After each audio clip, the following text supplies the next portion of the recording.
Patriħwan, nsallimlek u grazzi Sallilek, Glenn. tal-li għal-darba oħra l-qajtna hawnhekk. Illum se nitkellmu miegħek iktar bħala fil-preżent tokkupa l-kariga u xek is-servizz ta' provinċjal tal-Ordni Terezjan. Ħa nitkellmu propju fuq l-Ordni Terezjan. Kif beda, Patriħwan? Ekku, qabel ma titkellem isna ma nitkellmu fuq l-Ordni Terezjan bil-fors titmur fl-oriġin tiegħu l-Ordni Karmelitan u terġa' wkoll fl-oriġin tal-ħajja reġjuża fiha nnifisha. Vera titmur ftit il-bot, imma biex tifhem il-preżent dejjem titmur mhux biss il-bieraħ, ma titmur il-bieraħ lula u titmur iż-żmien lura. U dina il-ħajja reġjuża kien hemm ċemmej kien dejjem kien hemm xi nsara kienu jħossu l-ħtieġa li jinqatgħu wara li jkunu jgħixu ħajja spiritwali fi ħdan komunità li jmorru jinqatgħu u jgħixu fid-deżert. Bil-ġlieda mad-demonju għax kien hemm il-kunċett l-idea li d-demonju huwa mkeċċi mill-belt u qed jgħix fid-deżert. Allora kienu jmorru fid-deżert biex laqqas hemm ma jkollu spazju. U anki ta' penitenza, ħajja ta' penitenza. Bdiet il-ħajja reliġjuża fiha nifisha. Issa kien hemm xi wħud sija mill-Art Imqazza, l-Palestina, l-Iżrael illum. U sija xi kruċjati li kienu jmorru l-Art Imqazza li xtaqgħu jieqgħu fuq l-għolja tal-Karmelu fuq l-ispirtu tal-Profet Elija.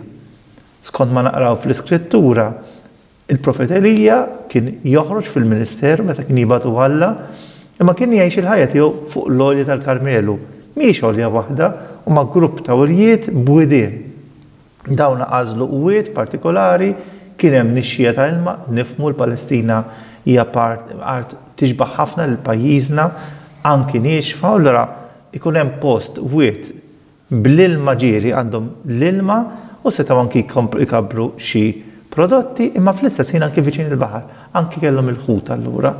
Allura kienu jgħixu hemmhekk fl-erien. Għax f'dal-wiet min imur hemmhekk jarhom illum għadhom hemm diversi erien matul il-wiet kollu. Il-wiet huwa eżattament tixbaħ ħafna lil-widien tagħna, m'hemmx differenza mill-widien tagħna. Il-topoloġija hija ħafna tixbaħ lil tagħna u bdew jgħixu hemmhekk. Issa, però fil-Knisja ma tistax taqbad u tgħix hekk mingħajr l-ebda regola. U allura kienu talbu lill-Patriarka ta' Ġerusalemm, San Albert, biex jifformulamlhom regola. Ir-regola tagħna hija regola qasira, b'żewġ paġni u nofs. Ordnijiet oħra reliġjużi għandhom regola itwal, imma xi minn daqiet tkun kapaċi meta jirnexxielek tiġbor li huwa essenzjali fi ftit kliem. U fiex tikkonsisti x'kienu qegħdin jiġu mitluba li jgħixu dawn l-eremiti, li jgħixu f'dipendenza minn Kristu, in obsequio Jesu Kristu. Jiġifieri tgħix f'dipendenza kien żmien qegħdin is-seklu il-bidu tas-seklu 13, 1209 il-qudiem, kien hemm diġà dit sistema feudali xi tfisser anki f'Malta kellna naturalment fejn ikun hemm is-sit tal-art, il-nies jaħdmu għas-sit, jagħmlu kollox minn filgħodu sa filgħaxija jaħdmu għalih. Jipprovdilhom fejn jgħixu, jipprovdilhom xi jieklu u daqshekk, imma dawn iridu jaħdmu minn filgħodu sa filgħaxija għalih. F'dan il-kuntest ta' sistema feudali, propju ir-regola tgħid li aħna għandna ngħixu f'dipendenza minn Kristu. Min huwa l-mudell ta' kif tgħix min l-iktar li għex f'dipendenza minn Kristu? Kienet Marija.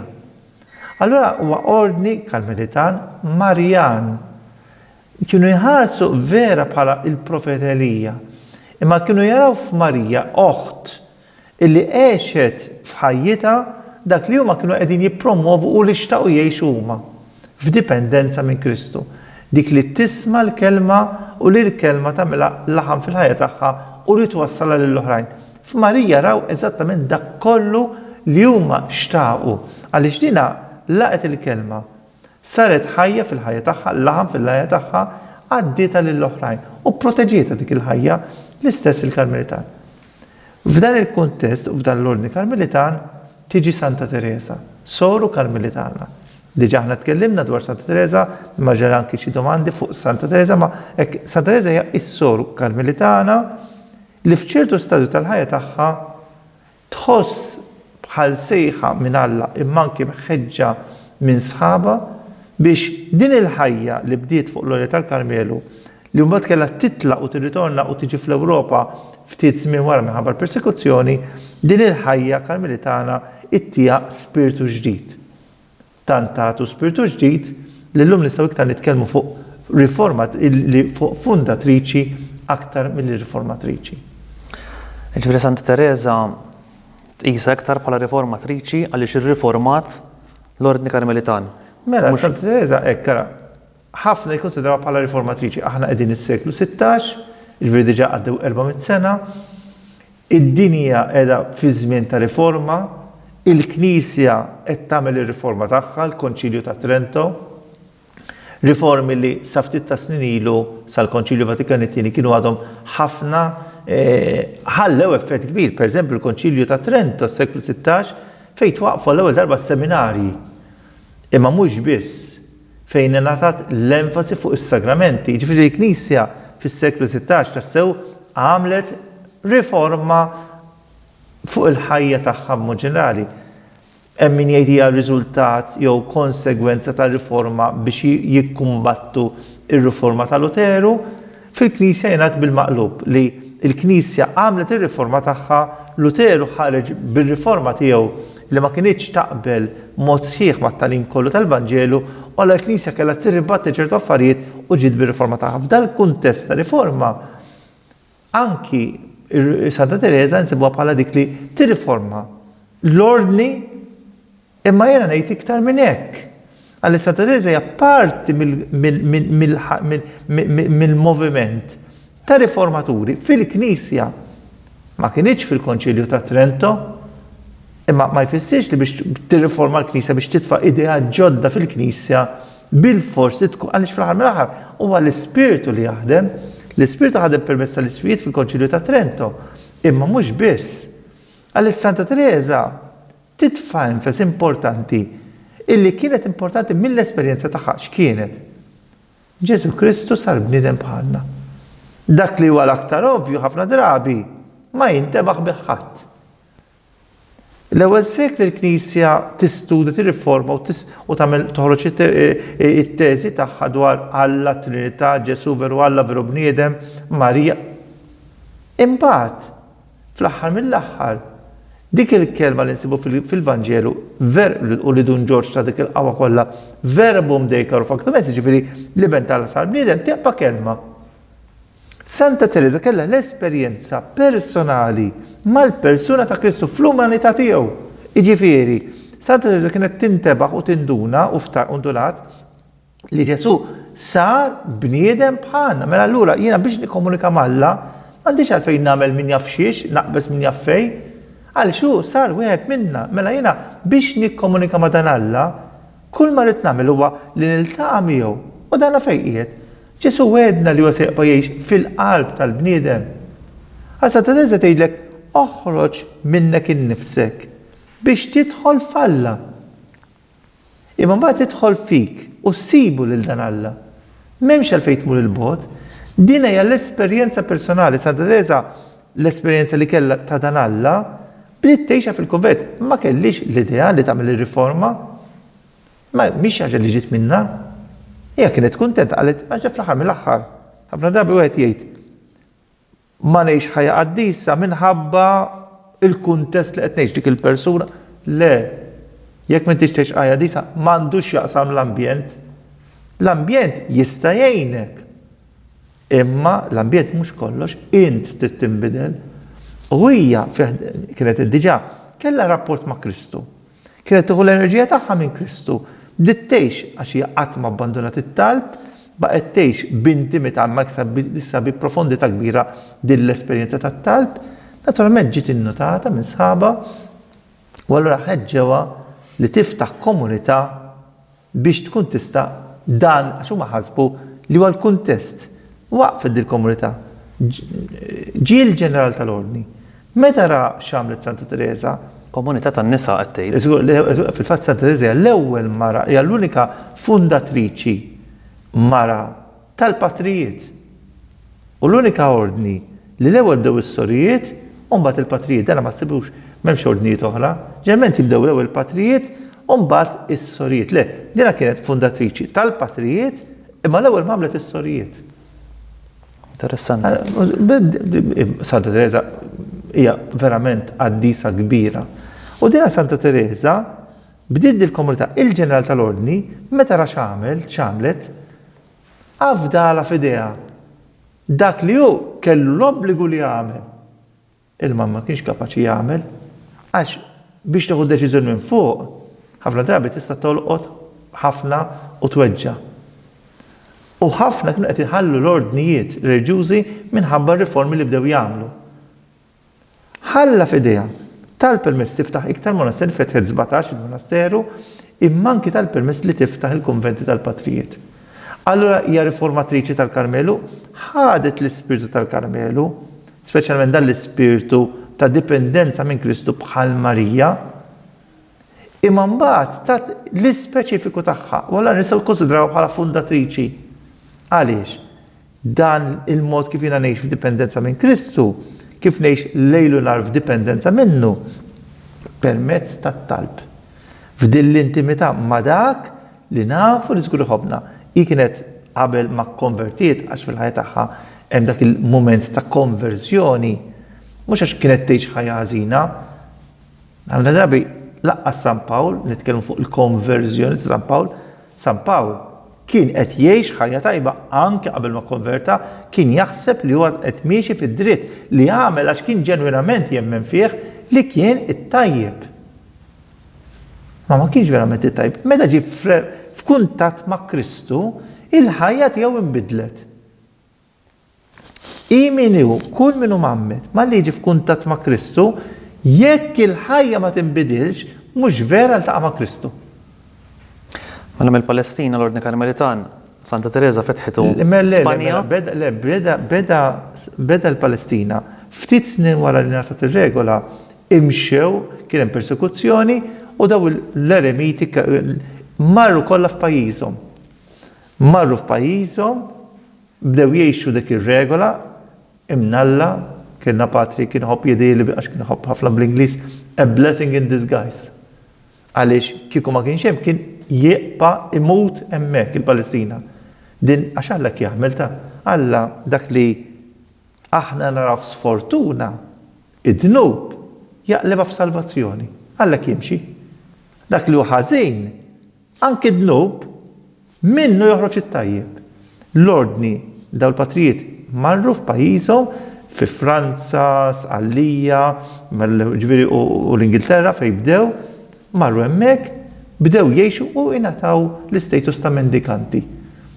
Jiġifieri li issa ġala darba qegħdin jgħixu jew fil-belt jew qrib il-belt, jistgħu jħorġu bħal patrijiet mendikanti jittalbu. U bdew jgħixu ġifieri mbagħad għaddew pratikament 400 sena, ġiet Santa Teresa, l-ordni kien diġà stabilit sewwa u Santa Teresa pratikament tat riforma u mbagħad bdew daw il-konventi l-oħra. U Terezjan beda minn Spanja. Il-Terezjani żgur Santa Teresa hija minn Avila. Minn Avila. Kif wasal Malta? Mela, żgur għax imbagħad l-ordni aħna l-ordni speċjalment il-patrijiet naqsmuhom f'żewġ pratikament għal ċertu żmien kien hemm ishom żewġ linji ta' line of thoughts tajjeb. Kien hemm dawk li jgħidu ngħixu l-ħajja eremitika u dawk li qafsu ħafna fuq l-appostolat. Dak iż-żmien Spanja kienu qegħdin jiskopru l-Amerika u allura dawna ħasbu li imorru hemmhekk. Wara hemm l-aspett apostoliku. Issa hemm pratikament wieħed mill-ewwel patrijiet kien minn Ġenova. Ola bdew il-konvent ġo Ġenova, imxew għal Ruma u mbagħad bdew jaħsbu biex jiftħu konvent fuq dil-gżira f'nofs il-Mediterran bl-iskop li l-istudenti mill-Ewropa jibatuhom hemm jistudjaw il-lingwi u affarijiet marbutin mal-missjoni biex dawn imbagħad jintbagħtu fil-Medju Orjent.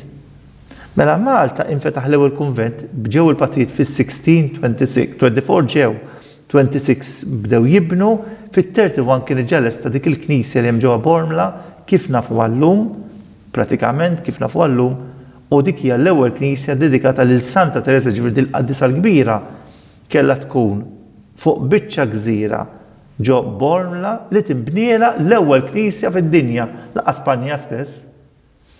Bnew dal-kunvent hemmhekk pratikament imiss mal-baħar. Illum hemm it-triq li tinfet imma meta nbena dak il-kunvent kien hemm taraġ dirett mill-kunvent aċċess għall-axxatt.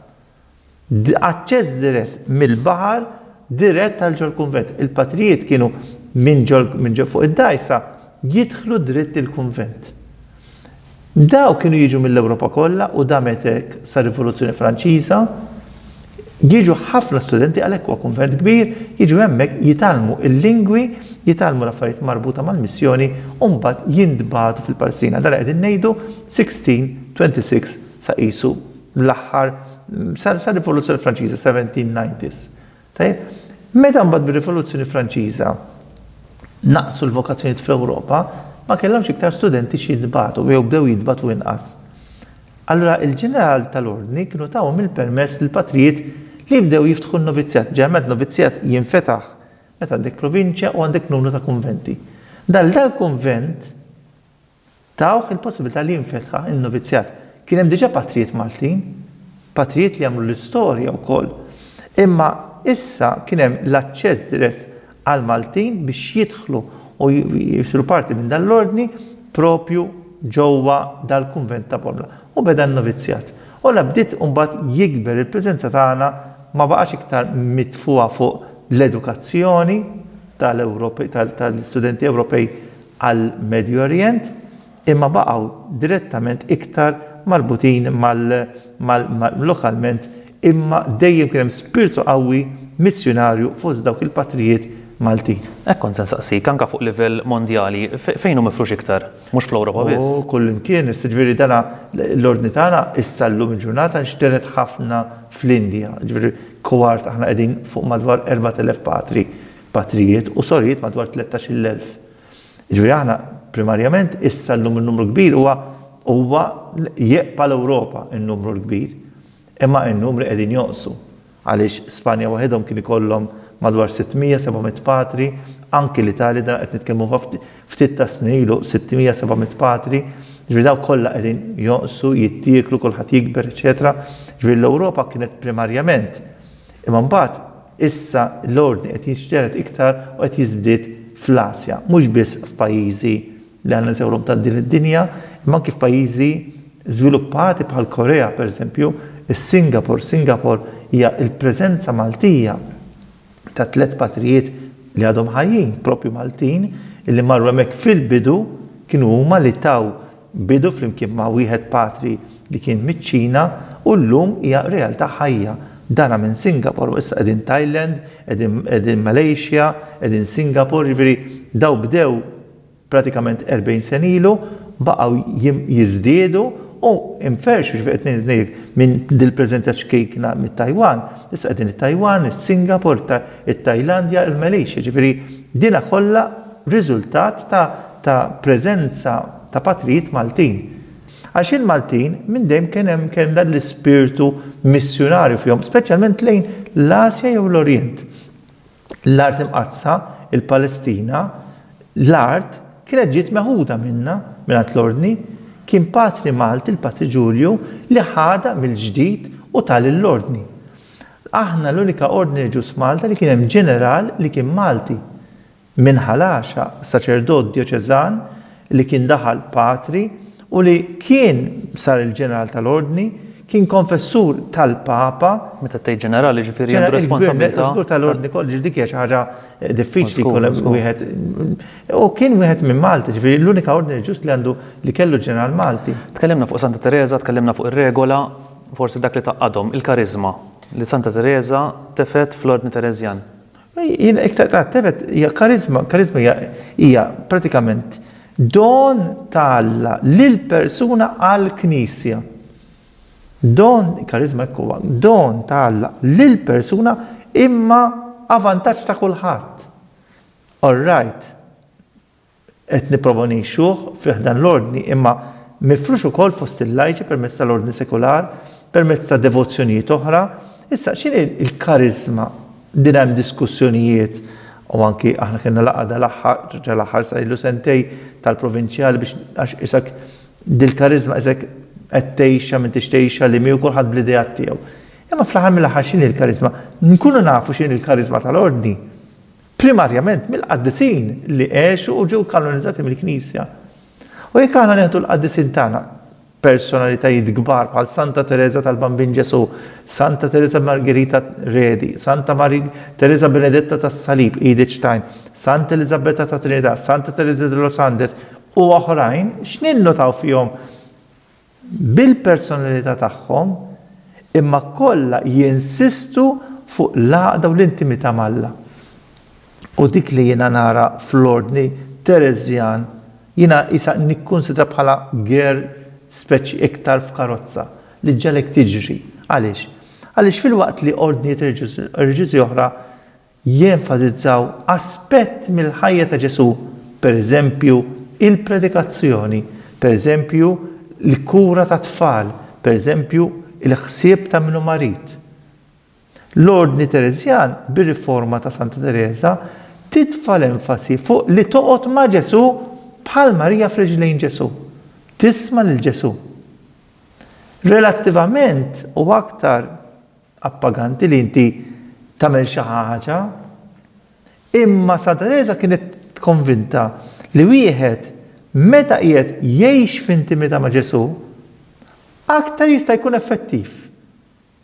Għaliex hija sejħet is-sorijiet tal-klawsura kienet żmien fejn il-Knisja qed tiġi attakkata mill-kbir, fejn l-ideat u l-Ewkaristija, allora ġabret madwar grupp ta' nisa li kellhom ikunu fuq wara jgħinu dawk li llum insejħulhom jew issa huwa tekniku li daħal sew fit-terminoloġija Maltija jgħinu l-frontliners.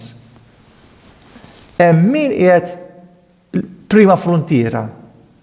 Hemm min qiegħed wara jgħin lil dawk li huma prima frontiera jidhru il-frontliners.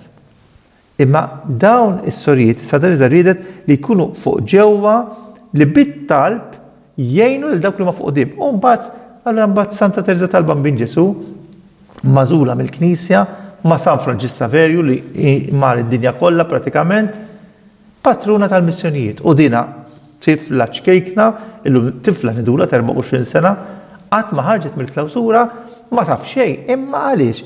Għaliex hija kienet faqda malla fit-talb għal missjonarji. U dan huwa mod kif inti tgħin mela m'hemmx għalfejn bil-fors inti tkun frontliner, tista' tkun marid ġo sodda. Għaliex illum qed nitkellmu fuq l-eutanasja? Għaliex pratikament dawk qegħdin jieħdu mis-soċjetà narawhom min huwa marid. Meta fil-fatt la huma għadhom hemm sinjali Alla għadu jrid xi ħaġa minnhom u mhux biss tal-li xi ħaġa li jrid minnhom, tal-li huma qegħdin iżommu s-soċjetà fil-wiċċ bid-dbatija tagħhom. Jekk tgħixha b'mod pożittiv.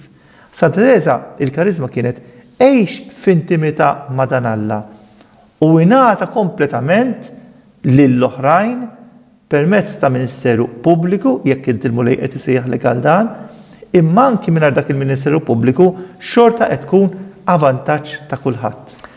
Biex nagħlqu, jekk hemm tfajla ġuvni li forsi waqt li qed jarawna nitkellmu fuq l-ordni jitħajru. X'inhu dak li għandu iħeġġiġhom biex jitilqu l-affarijiet tad-dinja biex ngħidlek illum hawn ħafna fuq ixtifrex u jingħaqdu mal-Ordni Terezjan. Xi wassal biex ġuvni iħalli kollox u jingħaqad ma' tfajla u jibni familja. Ħaġa waħda li jħossu innamorat mimli mħabba dik il-persuna tant li tħalli kollox. Għaliex inti meta għandek il-platt bil-patata bil-ħaxix u t-tiġieġa l-ewwel ma tieħu t-tiġieġa u twara bil-patata u l-ħaxix. Għax ikollok abtit it-tiġieġa. Issek inti min jagħmel l-esperjenza ta' Kristu jiena nqisha li awtomatika li tingħata lilu tgħid li ma allura bil-fors fil-ħajja reliġjuża fil-ħajja saċerdotali Alla għandu s-sejħa tiegħu. Imma żgur li kif kien jgħid Don Bosco kien trabejt fis-skola ta' Salesjani min kull 10 Alla jsejħ il-persuna żgur. Din hija opra tiegħu. L-Ordni Terezjan huwa pratikament opra tal-Ispiritu Santu. Hija responsabilità tiegħu li jżomm din is-siġra ħajja. Imma jekk jiena allura tinħoss din is-sejħa, jekk jiena tinħoss din l-intimità ma' Kristu, tant li nixtieq ngħix miegħu mod sħiħ f'intimità miegħu m'hemmx ħaġa oħra ħlief li tgħidlu iva bħalma mill Samwel hawn jien. Għaliex l-Ordni Terezjan? propju għalija xemur dak li hu l-aktar essenzjali. Dik il-qalb ma dak li nafu li żgur iħobbna. Meta tnejn iħobbu l-xulxin, ifittxu l-ħin li jkunu flimkien. U meta ma jkunux flimkien, ikollhom 700 sena biex jerġgħu jiltaqgħu ħajkunu flimkien. Mhux qed nitkellmu fuq persuna umana li daqqa hekk u daqqa hekk, qed nitkellmu ma' dak li huwa magħna dejjem. U Sant Elizabeth għandha dik il-frażi tgħid: u jħobbok illum bħalma ħabbek il-bieraħ u se jħobbok għada. U allura jekk hu qed isejjaħlek illum, ħabbek qabel se jħobbok hu miegħek u se jibqa' miegħek sal-aħħar ta' żmien. Fuq dik nota sabiħa nirringrazzjak mill-ġdid u nawguralkom naturalment anke bħala ordni Nirringrazzjak u nittamaw. għal aktar vokazzjonijiet. Grazzi.